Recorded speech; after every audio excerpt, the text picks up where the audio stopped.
escritório tem 7, antes disso eu trabalhei em projetos bem interessantes fora do país, como em Portugal, na Coreia, e até para agências de publicidade como Young Rubik, entre outros. Então a gente tem várias agências que são clientes lá do escritório, né?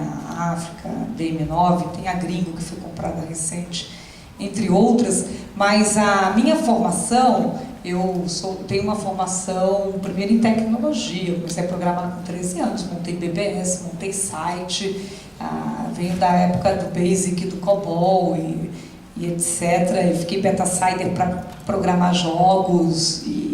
Então já vim uma cabeça meio sem ser caixinha fechada, né? Um ponto fora da curva. E quando fazer direito, o pessoal brincava que fazer direito fazer uma coisa certa na vida, né? Dar uma enquadrada, esse tipo de coisa. Eu participei de vários sábados da criação da FGV. Eu sou casada com um publicitário.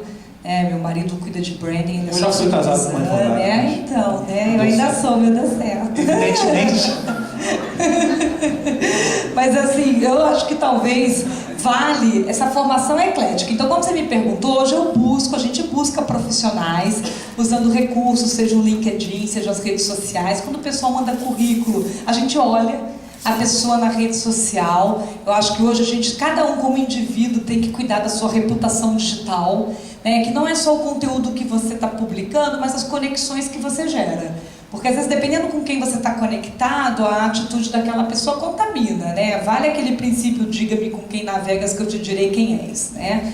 Então, se a gente vê casos recentes, pessoas seguindo outras no Twitter, que a pessoa fica mandando a outra se matar, que não sei o quê. Então, às vezes, dependendo do desfecho, como a internet ela não tem contexto entre as partes, eu sei, foi uma piada, brincamos, tá? Ele me chama de um apelido, mas a gente sabe disso. Mas o terceiro que está lendo não faz ideia, aquilo ali é literal, é fora de contexto. Essa literalidade do texto escrito e fora de contexto, que se perpetua no tempo, que depois que você publica você não puxa de volta aquela foto, que depois você fala, poxa, isso aqui pode parar de repente num site de prostituição, isso aqui alguém pode achar isso. O que não é o propósito que eu gostaria. Então a gente fala para o pessoal, gente, zela da sua reputação digital, né? Porque isso pode agregar valor, né? Eu tenho pessoas, a gente lá no escritório tem uma dupla que cuida e pensa com mais comunicação, porque a gente tem uma empresa de capacitação e treinamentos, né? Então a gente faz cursos online, AD, então você pensa em produtos criativos. A gente montou uma solução de segurança de informação, que é um softwarezinho, que é um jogo, que chama Motorista Virtual, tá? Então a gente tenta pensar umas coisas diferentes. Mas, em geral, seja quem está na faculdade agora, ou recém se formou, depois de formado, você tem que pensar que a gente vai amadurecendo, e às vezes você olha aquele histórico de conteúdo, aquelas conexões, ela pode não fazer mais o mesmo sentido, mas aquilo hoje se perpetua. Nós estamos vivendo quase como se fosse com um legado, né? Um legado desse conteúdo. Quem escreve bem, quem se posiciona bem, tem ideias boas, inclusive contratado. Meu irmão é programador, trabalhou muitos anos com computação gráfica em vários estúdios, e ele pegou um trabalho com HP nos Estados Unidos por conta dos plugins que ele publica na própria rede social, etc. Então, sabendo trabalhar do jeito certo, é um canal para conhecer gente, para ter oportunidade de trabalho. E no escritório a gente tem uma política interna, a gente pede para os profissionais que participam dos projetos não comentarem projetos em rede social, falar sobre rotina de trabalho quebra sigilo profissional. Então, às vezes a pessoa tuita, oi gente, acordei. Aí a pessoa tuita, tô tomando suco de laranja. Aí ela tuita, tô chegando na reunião. Vamos falar do projeto da marca tal que vai lançar não sei o que no fim do ano. Aí ela fala, nossa, minha chefe hoje está mal vestida, modelo saco de pão. Então, a pessoa consegue sair de casa e praticar corporate bullying em 4, 5 mensagens. Vamos defender o corporate bullying, né? Uma atividade muito saudável. E se não se arrepender, às vezes a retratação é difícil. Vários comediantes, como Danilo Gentili, entre outros, andaram tendo umas saias justas em rede social. Por quê? Porque aqui no palco a gente fala uma coisa, tem contexto, né? O pessoal vai rir, achar engraçado, mas aquilo depois, assim, escrito, solto, divorciado, pode ter uma característica discriminatória, vexatória, né? Alguma coisa assim pode afetar a imagem da pessoa. Tem que fazer com atenção, com cuidado, né? Ler duas Danilo vezes, Gentili né? é muito mais um caso de, como você disse, de psicólogo que de advogado. Né? O pessoal brinca, né, que é aquele perfil do usuário sem noção, né? Tem o usuário sem noção e tem o de má fé. O de má fé faz de mal, né? Já o sem noção, ele fica sendo o último a saber que deu problema. Eu fiquei até preocupado agora, porque o meu passado online é de 20 a 25 anos de prisão. O teu passado te condena, Wagner. Você tem que ligar para o Google e apagar esse caixa aí. Né? E tem os conteúdos que renascem do inferno, né? Nossa, mãe do céu. Eu, depois de muito aprendizado e apanhar muito, e algumas notificações extrajudiciais, aprendi que tipo, nunca fale nada na internet que você não falaria para uma plateia de 1000 pessoas como aqui.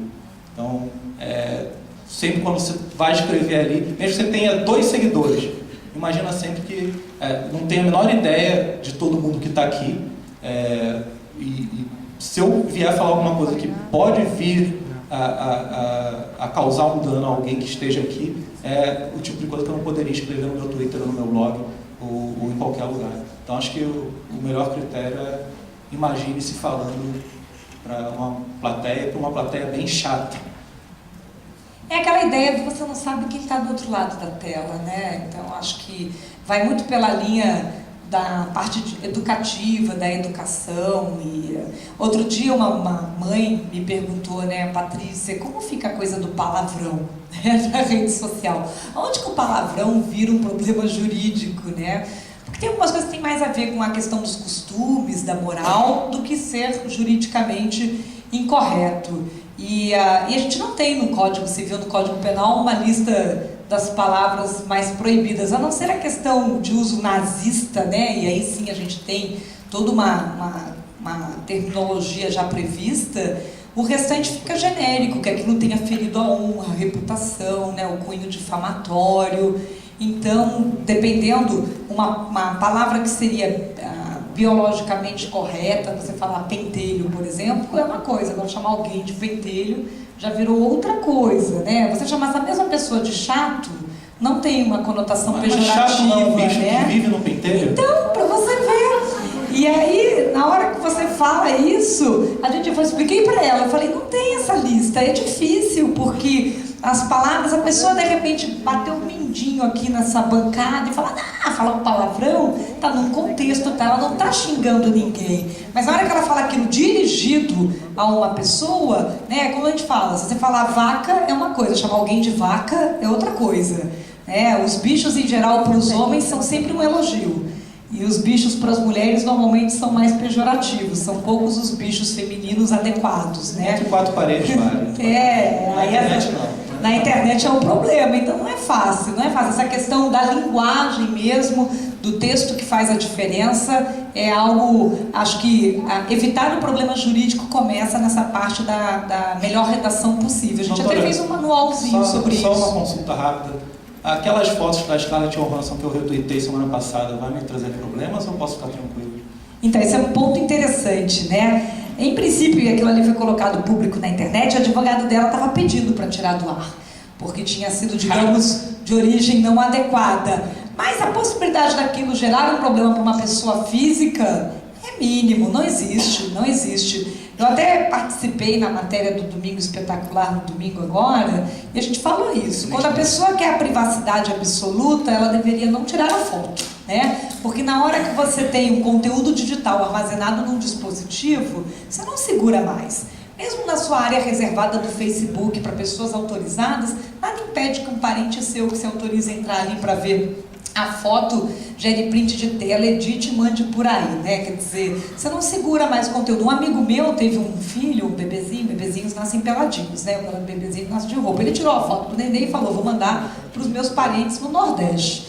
E aí, ele falou... então, olha que interessante. Ele pensou, não, vou botar peladinho. Então ele botou uma tarjinha preta no bilau do bebê, e o bebê dele virou um hit na internet, o bebê da tarjinha preta, e parou num monte de lugar. E aí ele falou, Patrícia, eu não imaginava que isso iria acontecer. Se eu soubesse, eu teria buscado uma outra forma, porque agora fica todo mundo falando do bebezinho do Bilal, e é meu filho com a tarjinha preta na internet. Mas é aquele mundo dessa máxima exposição, transparência que a gente está vivendo, né?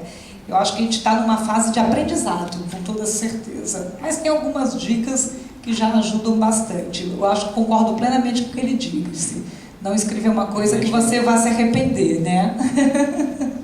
Patrícia Wagner, o papo tá animal, mas nosso tempo está super esgotado. Palmas, por favor. Muito bom. Obrigado.